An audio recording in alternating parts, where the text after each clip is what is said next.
আসসালামু আলাইকুম রহমতুল্লাহ। দেশ এবং দেশের বাইরে যে যেখান থেকে আমাদের খামার বাড়ি কুষ্টা চ্যানেলের প্রতিবেদনটি দেখছেন তার জন্য আপনাদেরকে জানাই আন্তরিক শুভেচ্ছা অভিনন্দন।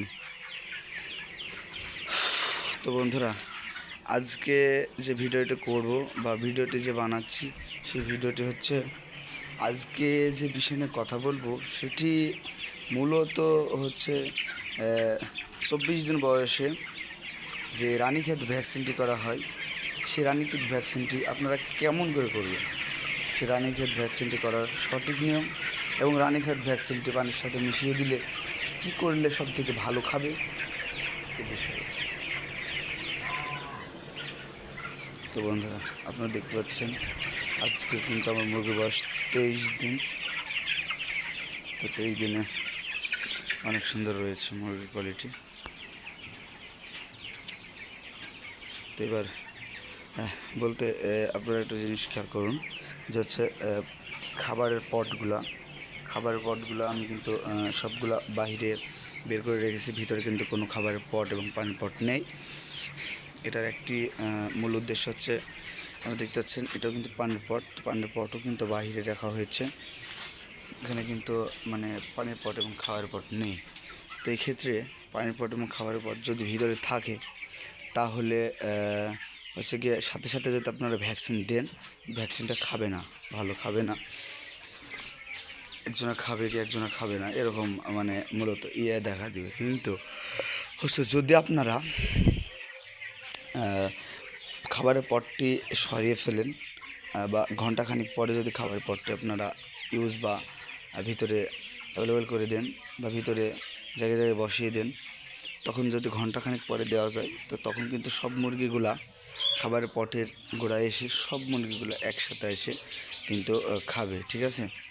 তো সব মুরগিগুলো একসাথে আসবে, এসে খাবার পাড়াপাড়ি করবে এবং খাবারেরটাও ঠিক ওরকমই একটি বিষয় যে খাবারটা যদি আপনারা হচ্ছে বাইরে বের করে রাখেন, তো বাইরে বের করে রাখলে অবশ্যই মনে করেন যে খাবার খাওয়ার পরে কিন্তু ব্রয়লার মুরগি পানি খায়, তো খাবারের তুলনায় ব্রয়লার মুরগি কিন্তু বেশি পানি খায়।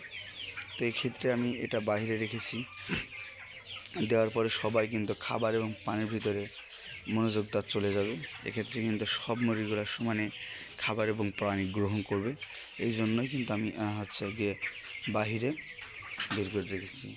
তো আপনারাও যদি 24 দিন বা 23 দিন বা 25 দিন এর ভিতরে যে ভ্যাকসিনটা করেন, রানীক্ষেত ভ্যাকসিনটা যদি আপনারা করেন তো এরকম বিষয় করবেন।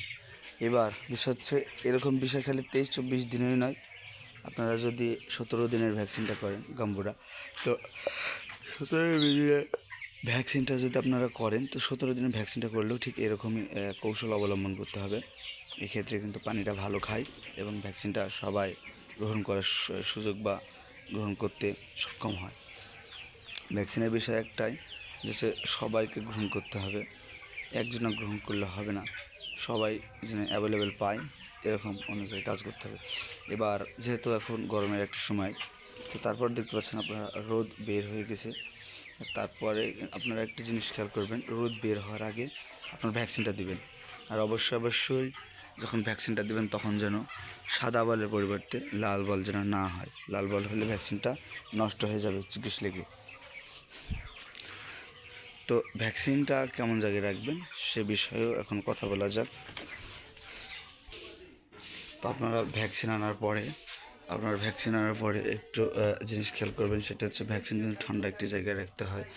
এক্ষেত্রে কিন্তু আপনারা ভ্যাকসিন আনার পরে একটি জিনিস অবলম্বন করবেন, সেটা হচ্ছে যে জায়গায় ঠান্ডা, কোথায় ফ্রিজ, আপনাদের ফ্রিজ যদি নিজস্ব নাও থাকে এক্ষেত্রে আপনারা অন্য কোনো বাড়িতে ফ্রিজ থাকলে ওখানে ভ্যাকসিনটা সংরক্ষণ করে রাখতে পারেন, এক্ষেত্রে ভালো হয়। ভ্যাকসিন সবসময় আপনার ফ্রিজে রাখবেন, ফ্রিজ বাদে কোনো জায়গায় ভ্যাকসিন রাখবেন না। তো এবার আমি হচ্ছে ভ্যাকসিনটা নিয়ে নিলাম। তো ভ্যাকসিনটা নেওয়ার পরে এখন আমি হচ্ছে পানিতে মিশিয়ে তখন পানিটা দিয়ে দেবো, যেহেতু আমি একা এই জন্য কিন্তু আপনাদের ভিডিওটা করা হচ্ছে না। তো আজকের প্রতিবেদন পর্যন্ত, সব ভালো থাকবেন, সুস্থ থাকবেন। আসসালামু আলাইকুম রহমতুল্লাহ।